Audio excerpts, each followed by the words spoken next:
Olá pessoal, aqui é a Mel Ferraz e você está no canal da tag Experiências Literárias. Hoje eu vim com um vídeo para conversarmos a respeito do livro de dezembro que recebemos, então é esse daqui, O Coração é um Caçador Solitário, da escritora Carson McCullers. Que livro! Fique aí que nós vamos conversar melhor sobre todo esse livro, então cuidado que esse vídeo tem spoilers, ok? Então, estou aqui com a nossa ediçãozinha, com essa capa linda, belíssima, ela é bem sóbria, mas ao mesmo tempo angustiante, traz todo o tom, na verdade, dessa narrativa. Para mim, esse livro, ele fala muitíssimo sobre solidão. Não sei se vocês concordam comigo, mas acho que o próprio título do livro já diz bastante sobre isso. Então, nós estamos falando aqui de uma história, de um enredo que vai perpassar vários tipos de solidão, vários tipos de pessoas, que todas elas possuem isso em comum. Temos que falar das diversas características do livro. Então, começando pelo ambiente. O livro ele foi publicado em 1940, porém, a história se passa entre 1938 e 1939.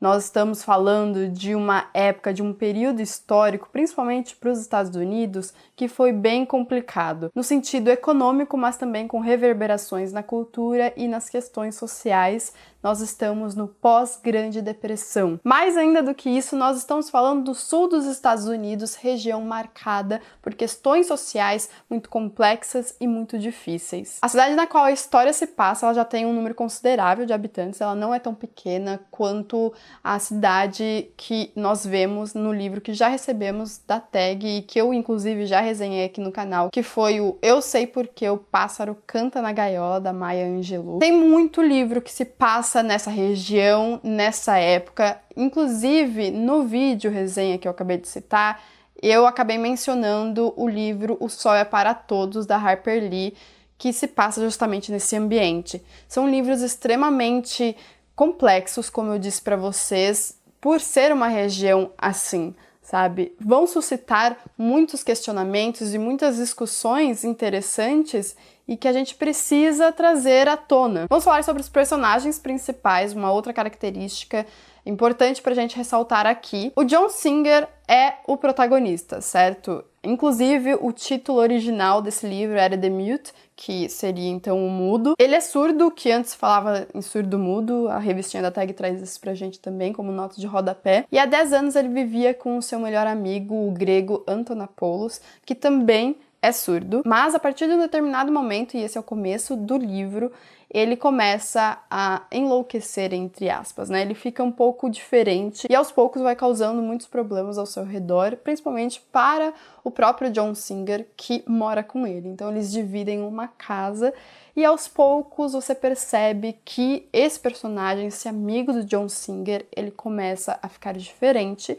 até o ponto no qual um parente dele decide interná-lo numa clínica psiquiatra a muitos quilômetros de distância, afastando então esses amigos, separando-os. Acontece que esse era o melhor amigo de John Singer e o nosso protagonista, então, ele tem que viver essa vida aí solitária depois da partida de seu melhor amigo. Até que um episódio acontece nessa cidade que foi a chegada de Jake Blount, um bêbado forasteiro que vai parar no restaurante New York Café do outro personagem do livro, que é o Biff Brennan. Quem cuida do Jake quando ele surge e causa problemas ali nesse restaurante do Biff é justamente o John Singer. Ele vai cuidar desse forasteiro que se encontra ali em apuros por conta da bebida quando de sua chegada na cidade, mas ele vai permanecer justamente ali. Ele vai encontrar um lugarzinho para alugar e também um emprego num parque de diversões. Biff Brennan, o dono do restaurante, ele é um ser calado,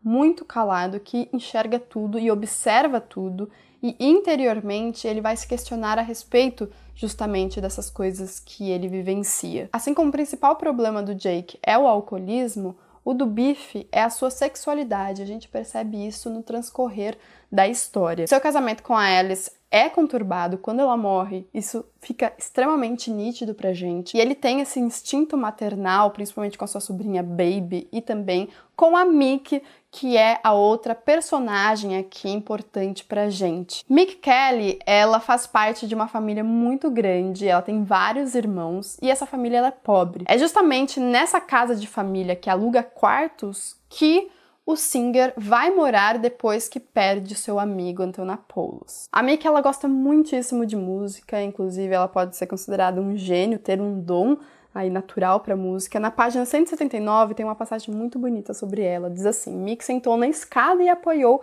a cabeça nos joelhos. Foi para o mundo de dentro. Para ela era como se existissem dois lugares, o mundo de dentro e o mundo de fora. A escola, a família e as coisas que aconteciam todos os dias eram do mundo de fora. O Sr. Singer era dos dois mundos. Países estrangeiros, os seus planos para o futuro e a música eram do mundo de dentro. As músicas que ela ouvia na cabeça dela também. O mundo de dentro era um lugar muito íntimo e secreto. Ela podia estar no meio de uma casa cheia de gente e mesmo assim ter a sensação de estar trancada num quarto sozinha.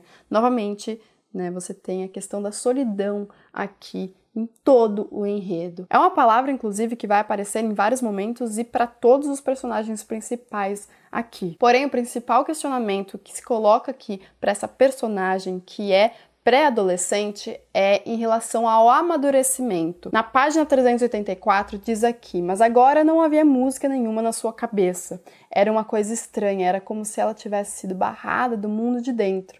Às vezes uma musiquinha rápida aparecia e desaparecia da sua cabeça, mas ela nunca mais tinha conseguido ir para o mundo de dentro pensando em música como acontecia antes. Era como se estivesse tensa demais, ou talvez fosse porque a loja tomasse todo o seu tempo e energia.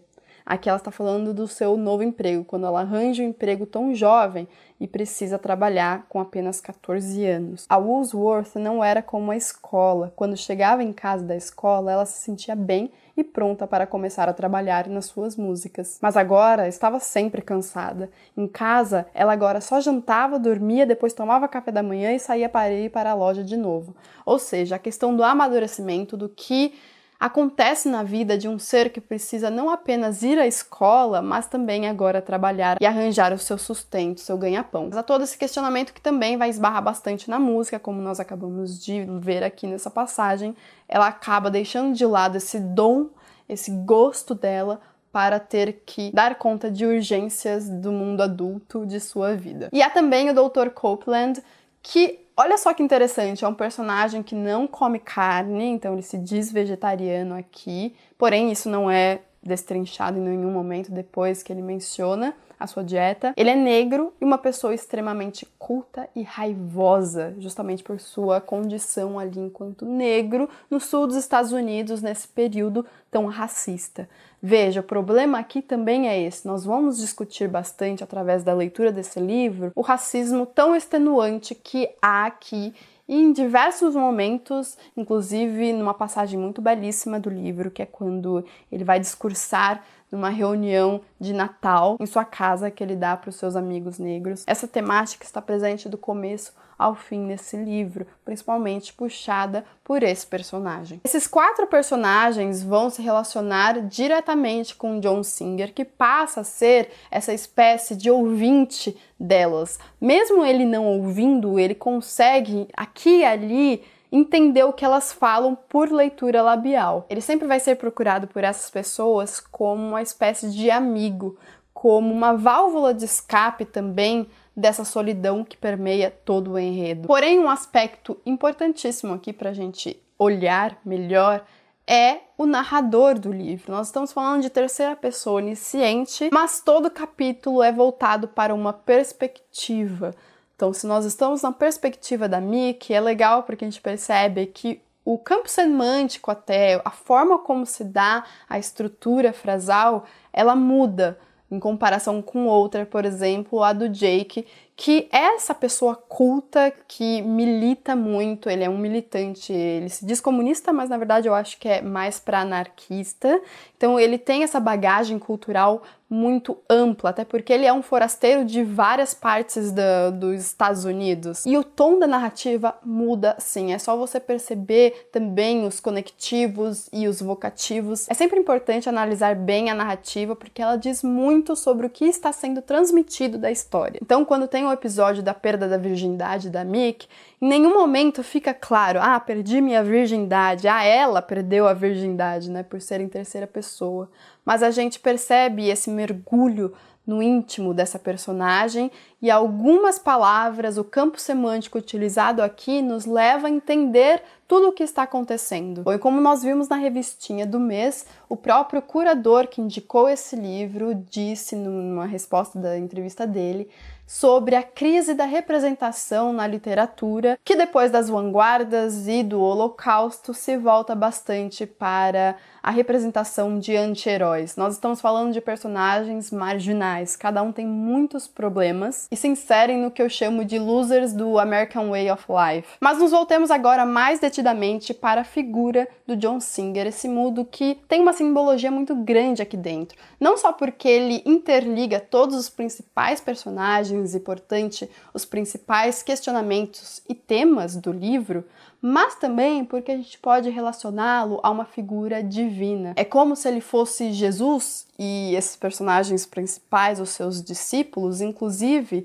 depois, né, nós temos que citar isso que para mim foi chocante, depois de sua morte, quando ele atira em si mesmo, nós temos o que acontece com cada um dos personagens, né? 4 ali momentos, 4 perspectivas diferentes, e a gente percebe que muita coisa se passou na vida deles nesse 1 ano que eles estiveram em contato com esse mundo.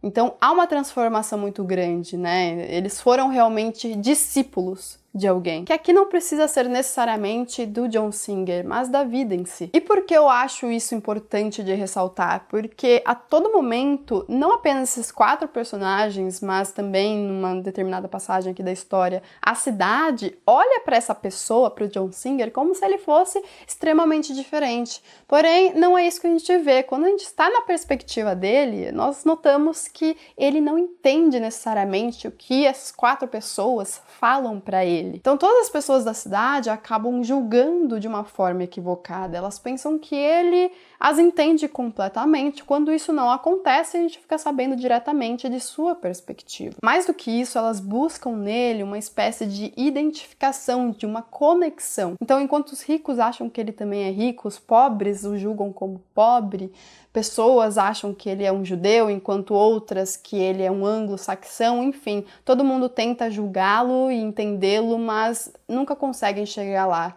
E a gente também nota isso por conta do seu desfecho, né? Ele se matando. Ninguém entende o porquê disso ter acontecido. Quando, na verdade, a gente sabe que é por conta da perda de Antonopoulos. Quando ele sabe da morte do seu amigo, ele vai lá e se mata também. Vejam, então, essa igualdade que há entre todos os personagens. Ele, por ser colocado como uma divindade, ninguém o entendia e conseguia enxergar isso nele também. Mas a sua morte mostra como ele realmente era igual a todos. Ele também buscava esse escape da solidão, porque para ele a única pessoa, o seu único amigo, como ele diz, era Antonopoulos, era a única pessoa capaz de tirá-lo da solidão, assim como ele o era para aquelas outras 4 personagens que eu acabei citando para vocês. Então, como eu disse no começo do vídeo, o livro é sobre solidão para mim. Há nessa obra um aprofundamento psicológico, e eu acho que é isso que a torna tão especial. Há um sonho aqui do próprio John Singer que ele vai colocar como se fosse numa espécie de pirâmide, assim, de uma forma não intencional, mas a gente percebe essa hierarquia. Ele sonha com a cidade ali todas embaixo, depois tem essas 4 personagens, ele e acima dele o Antonopoulos. É como se fosse uma hierarquia, uma ordem de importância para ele. Ele é para essas 4 pessoas, a Mick, o Jake, o Biff e o Dr. Copeland, o que Antonopoulos foi para ele. Há uma análise muito bela da alma humana, que seria o mundo de dentro da própria Mick. E além do panorama psicológico, nós temos o panorama social, com temas como amadurecimento, como eu disse para vocês, alcoolismo, militância, fé, racismo, descrença, niilismo, enfim, várias coisas aqui nesse livro, é muita coisa, por isso que esse vídeo tá ficando longo, ainda bem, porque a gente pode discutir mais ainda sobre essa leitura, né? Um exemplo de um desses temas para vocês tá aqui na página 325, quando o Dr. Copeland vai dizer que os nazistas roubam a vida legal, econômica e cultural dos judeus. Aqui, os negros nunca tiveram nada disso, e se aqui não houve um sequestro generalizado e drástico de dinheiro e de bens como houve na Alemanha, foi simplesmente porque os negros nunca tiveram a chance de adquirir riquezas de espécie alguma. Então, é essa vibe do livro quando discute temas tão importantes e pesados como esse. Mas eu vou dizer uma coisa para vocês, um tanto quanto pessoal. Eu esperava, antes de começar a leitura, que todos esses 5 personagens fossem se encontrar juntos e não separadamente, como acontece. Aconteceu apenas uma vez, né? Mas foi muito esquisito porque justamente não funcionava. Principalmente porque são pessoas bem diferentes, apesar de todas marginais. Então essa riqueza de personagens, de temáticas, é realmente muito importante aqui para a obra, e eu gostei bastante de ter sido dessa forma e não da forma como eu estava imaginando. Por fim, vamos falar sobre o final. Eu achei, como eu vou explicar, eu acho que é um dos finais mais bonitos e tocantes e cativantes de toda a literatura pra mim até o momento. Ele, na verdade, traduz uma coisa que eu penso muito sobre a vida, principalmente em termos de o que vale a pena ser vivido, o que não vale a pena, por que nós estamos vivendo, será que tudo isso, as merdas que acontecem em nossas vidas, valem a pena, certo? Vejam que tem um pouco de niilismo, de pessimismo nisso aí, mas no final nós temos um dos últimos trechos, né, que fala assim: pois, num breve lampejo de iluminação, ele, o Biff, né, o dono do restaurante, teve um vislumbre da luta e da bravura humanas, da fluida e interminável passagem da espécie humana pelo interminável curso do tempo, e daqueles que trabalham e daqueles que, numa palavra, amam. Sua alma se expandiu, mas foi só por um momento, pois logo ele também sentiu uma espécie de mau augúrio, uma pontada de terror. Era como se estivesse suspenso entre 2 mundos. Percebeu que estava olhando para seu próprio rosto no espelho à sua frente. Gotas de suor cintilavam em suas têmporas e seu rosto estava contorcido. Um olho estava mais aberto do que o outro. O esquerdo sondava estreita e intensamente o passado, enquanto o direito fitava arregalado e amedrontado um futuro de trevas, erros e ruína. E ele estava suspenso entre a luz e a escuridão, entre a amarga ironia e a fé.